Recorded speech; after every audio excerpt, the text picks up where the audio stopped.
mind. It's in your mind. Hi Scrubs, I hope you're well. So we're back in Hellblade, so let's get started.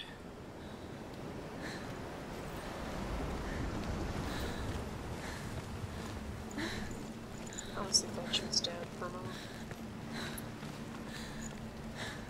We're definitely injured on this for sure.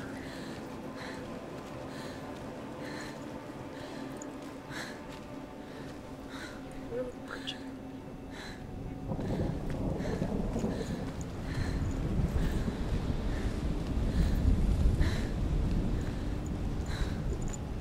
There it is. You're imagining this. It's dead. He's gone. You was gone. Slow. How could you? Keep going. How could you? Keep going. Ignore the pain. I told you it was to trick you. I told you. Where are you going? See, there's nothing to follow. Come on.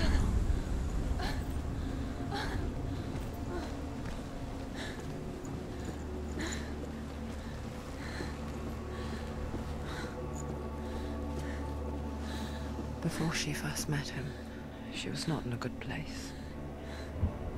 Just a teenager, but not like the others. Barely functioning, she rarely left the house. Her father's in-bell made sure of that. Only occasionally did she venture out on her own, collecting firewood and herbs. Errands out in the Orkney Plains. That was her world. Like this one. Barren and lonely.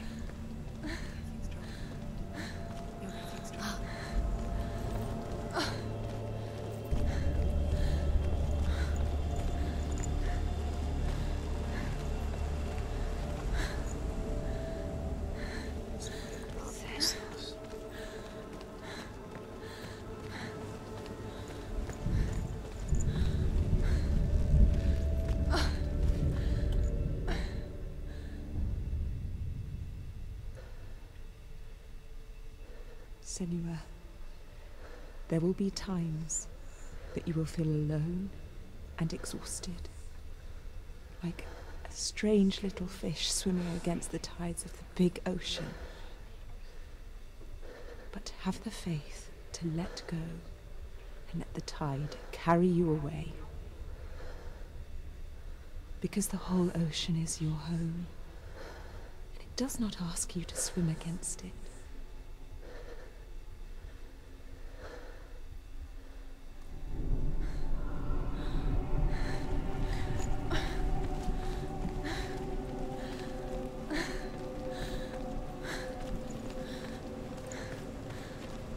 So up there, I just want to see if there's anything else.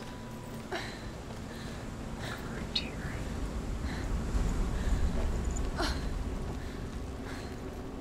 Someone.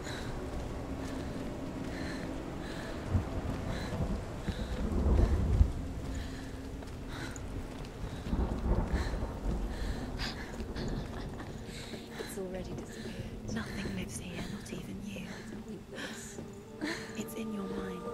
You think you can see it, but it's in your mind. There he was. The lone figure of a boy. Sword play under the shade of a tree. She remembers the first time she saw him. To her young eyes, he moved as if dancing. And the world danced with him. The gloom lifted. And for the first time in years, she felt a ray of hope. Where is he? He's there. Where is he? He's there, under the tree. You can see him. There he is. You have to keep Dillian waiting. Keep going.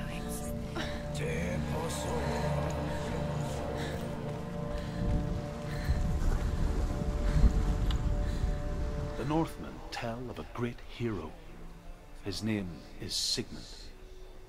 His father's hall was built around a great tree, and one day Odin comes and thrusts a sword into the tree, a gift to whomever can release it.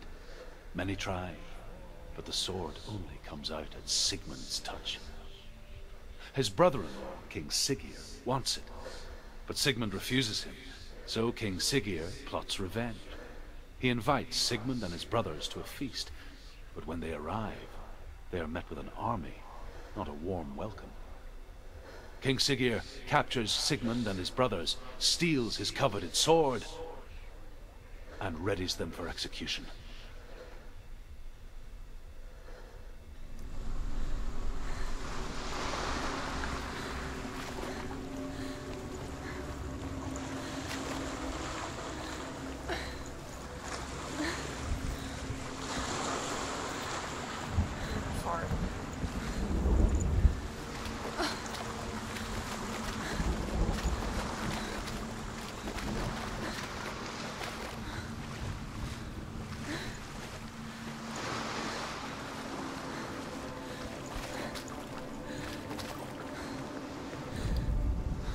Death for Sigmund and his brothers seems certain.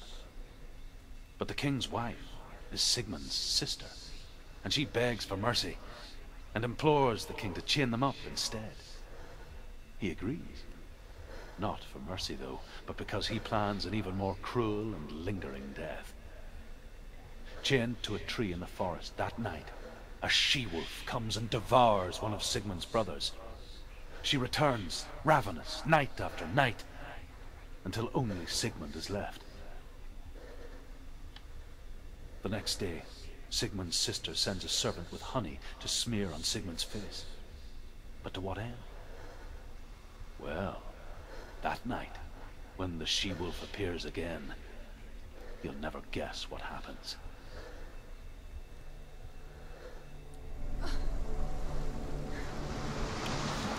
Let's see if we can find no, we can't.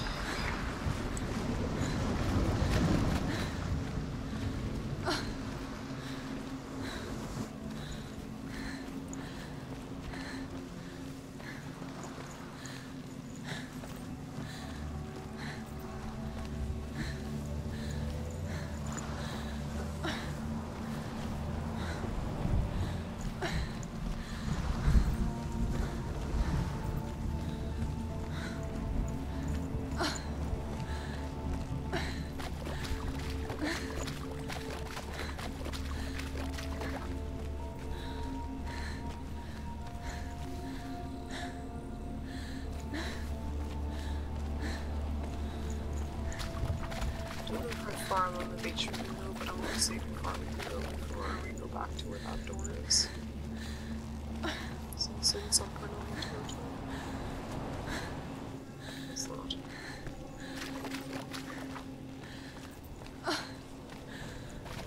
Day after day, watching from far, she mimicked him, perfecting her own secret dance,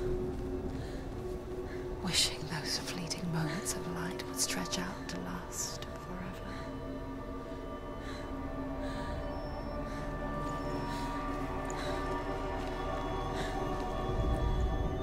As the she-wolf licks the sweet honey from Sigmund's face, he bites the wolf's tongue. The she-wolf pulls away, but Sigmund holds on. The chains break, and he is free. After his escape, Sigmund lives like us, hidden in the forest. His enemy, King Siggeir, believing him dead, as his sister plots revenge. And for vengeance to succeed, even the great Sigmund needs help. So she sends her sons to him. But their blood is weak and corrupted, and they're put to death by Sigmund. So his sister hatches a new plan, one that is cold of heart and pure of blood.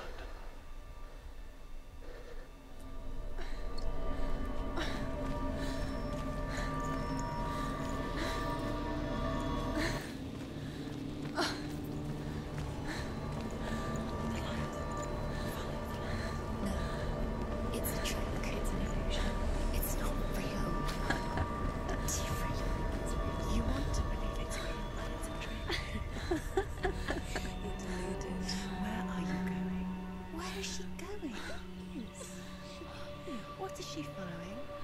can't even fight. It's just deception. How does he so effortlessly court the world and bliss? If only she could do the same. See the world through eyes anew and dance with it, just like he does.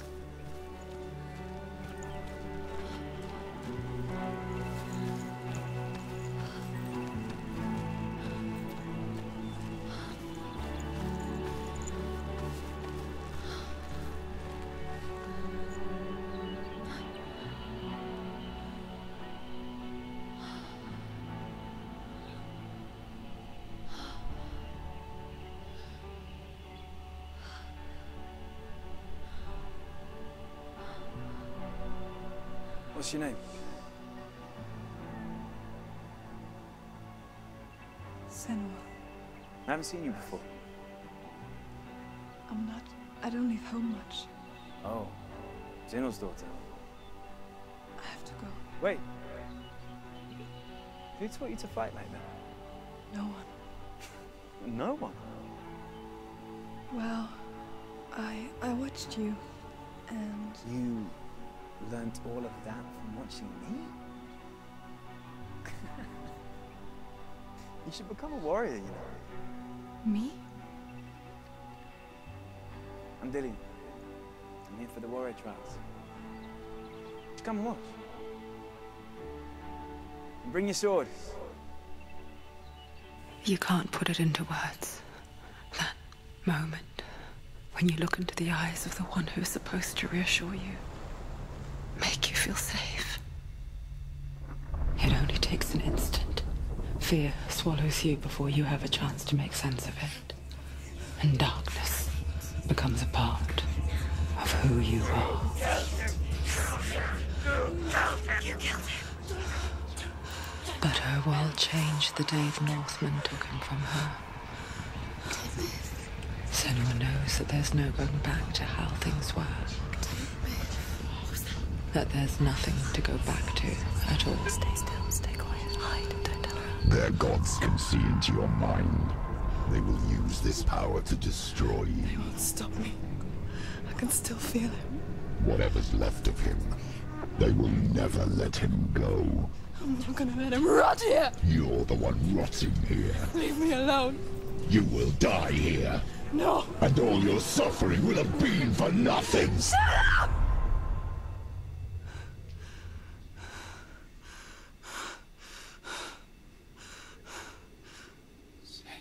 Dillian? Is that you?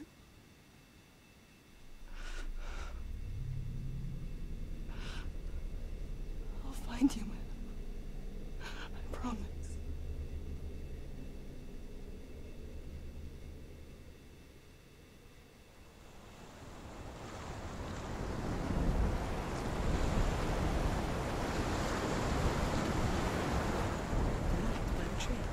Can you see him? You want to believe it. Is he not real? Is he there? You're alone in these mountains. Is that Dillian? Nothing lives here.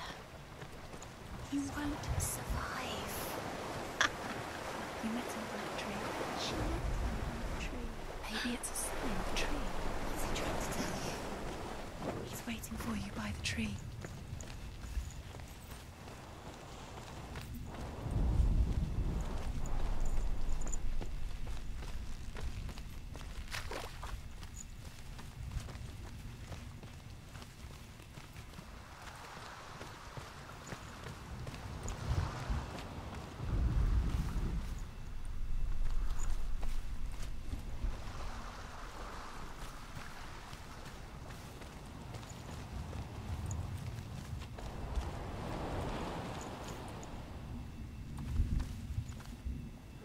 Gauntlet.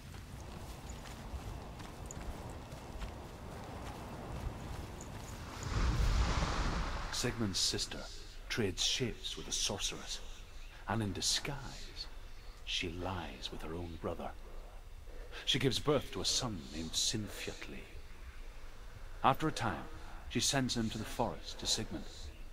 He tests the boy and finds him strong and fearless, and so they go to take their vengeance on King Siggeir.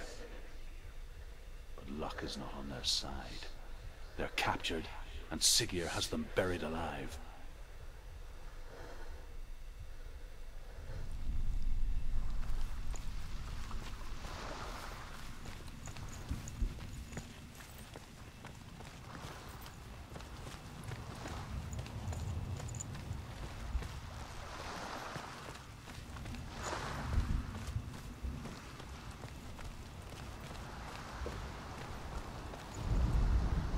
As Sigmund and Sinfjotli are being buried alive, Sigmund's sister throws an armful of straw into the grave mound. Hidden in the straw is Sigmund's sword, the gift of Odin. They cut their way out of the grave mound and set fire to Siggeir's hole. The king burns to death. Sigmund calls to his sister to come out so that she may live and be honored. She does come out, but only to tell him the truth. That she had slept with him, her brother, to beget a strong avenger. I am not fit to live, she says, and walks back into the fire. Strike vengeance from your heart, Senua, as there is always a heavy price to pay.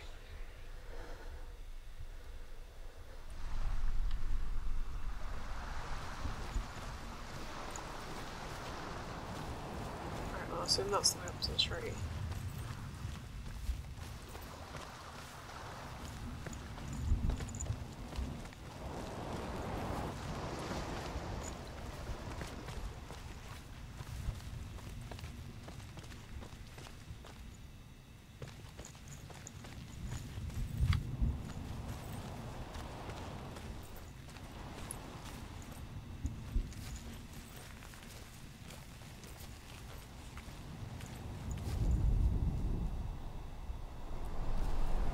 Sword. Take it. A sword. Take it. Dillian left it for you. Take it. Take it. Take it.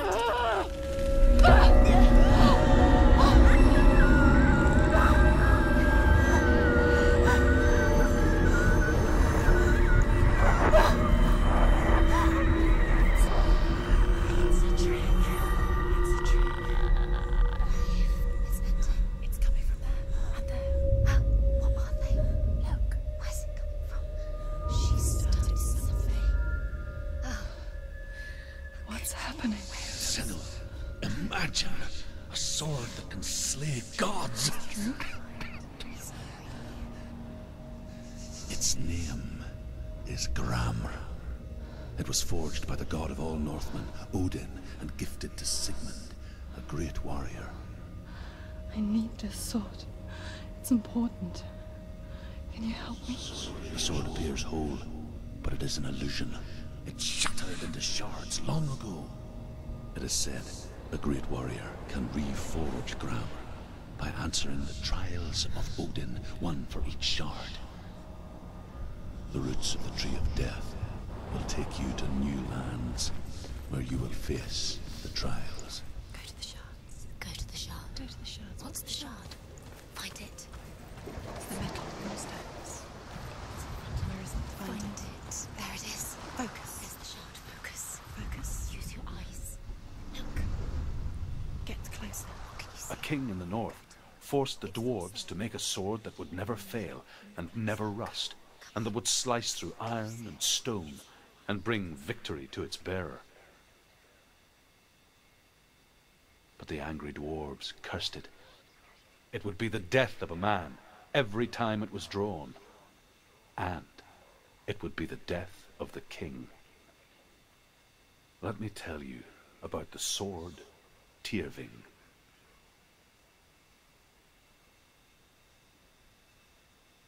I don't recognize this place. Where are we? Where is she? It feels wrong. Where are we now? Burial mound. So strange that we go to such lengths to bury death. Something so very ordinary, inevitable. It's as if we conspire to hide death, because we have no answer for it. But when it comes and forces itself onto our friends or loved ones. Then comes the reckoning. Dead in the air. You can feel the dead. Turn back. Senua, you remind me of a story that the Northmen tell about a young woman warrior. Her name is Herver, the daughter of a berserker born after he was killed. She's a wild, willful child who teaches herself to fight with weapons. When she learns where her father is buried, her only desire is to reclaim the treasure buried with him, but above all, the sword, Tyrving.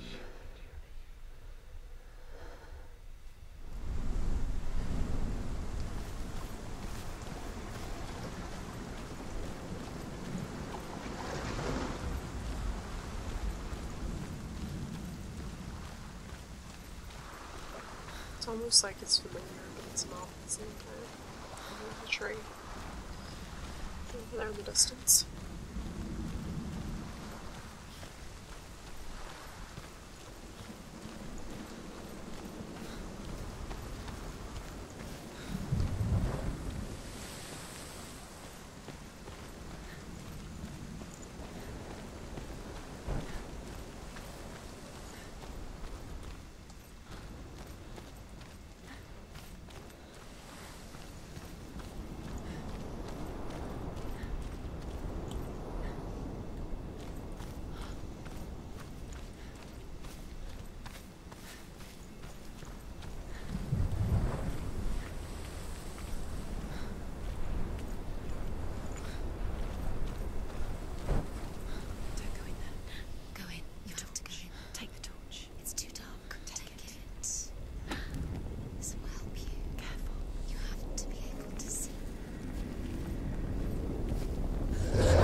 Dillian, I'm here. I'm here for the trials. Like when we first met, remember?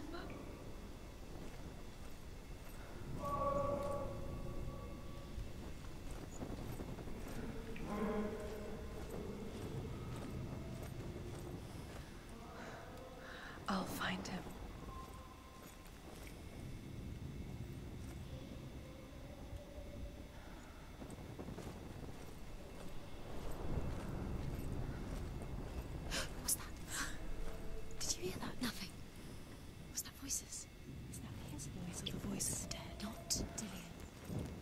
Dillian's calling to you. Can you hear him? Where is he? He sounds... Herver disguises herself as a man to join a band of warriors, and soon becomes their leader. When they come to the island where her father is buried, her men do not want to go ashore. They say that evil haunts the island, and that it is a worse place by day than other places are by night. Fearless, she lands alone. There are many grave mounds, and all of them have ghostly flames burning over them. She comes to the grave mound of her father after passing through these ghostly fires as though they were mist. The flames I passed through were real enough. Damn the Northmen to hell.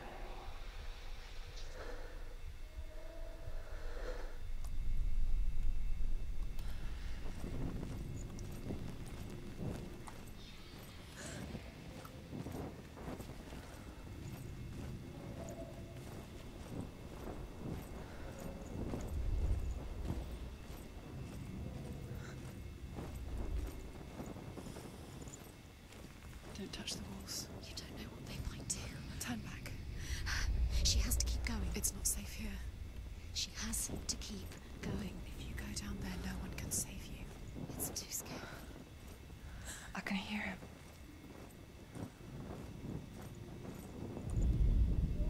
Within the burial mound, Herver calls on her father to wake from death and bring her his sword. She says that it is not seemly for the dead in their grave mounds to bear valuable weapons. Her father answers with words of warning. You go to your doom, Baleful runes surround you. You have gone mad. You have lost your mind. Your thoughts are confused. It is dangerous to wake the dead. Like I said, she reminds me of you.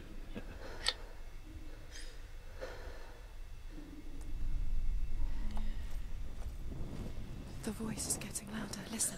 Dillian. Listen, listen, listen. It's him. Listen. It's getting louder. There he is. You're getting closer. Keep going. Senua, follow the voice. You're nearly there. Dillian's voice. It's him. He's going to save you. Find the voice. Find him.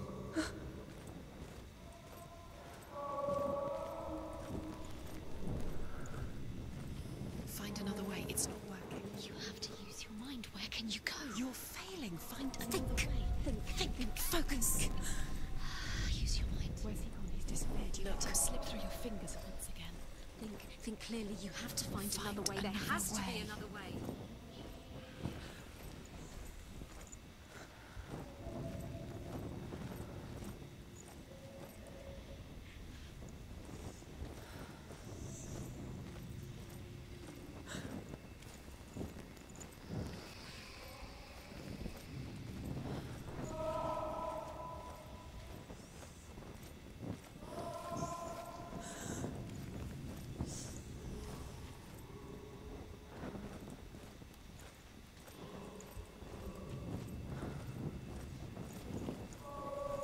Recognize it. Don't doubt yourself, you'll never find it. She doesn't recognize it. Yes, you do, you know. She doesn't. Listen for his voice, listen. Dillian, where are you? Listen for his voice. Does everything look the same? Looks the same. Something's different. Look for clues. What is it? What's different? There's a clue.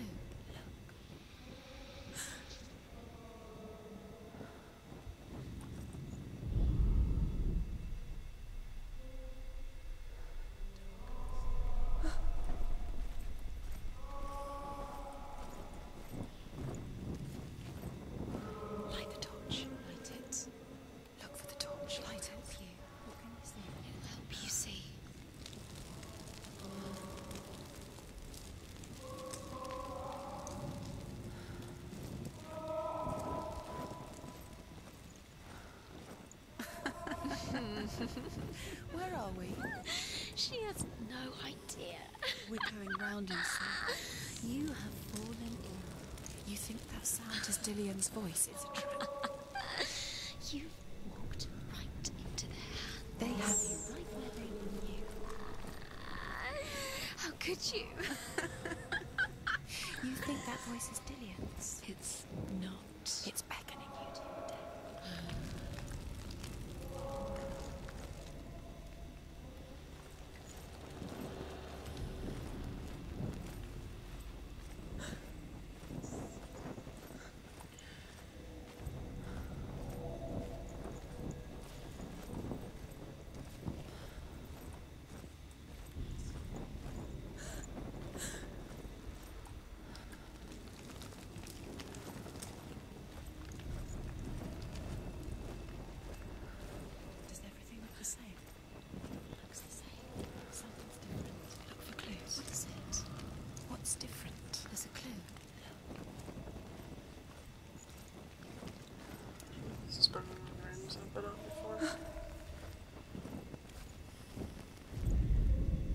Within the burial mound, Herver calls on her father to wake from death and bring her his sword. She says that it is not seemly for the dead in their grave mounds to bear valuable weapons. Her father answers with words of warning. You go to your doom. Baleful runes surround you. You have gone mad. You have lost your mind. Your thoughts are confused. It is dangerous to wake the dead. Like I said, she reminds me of you.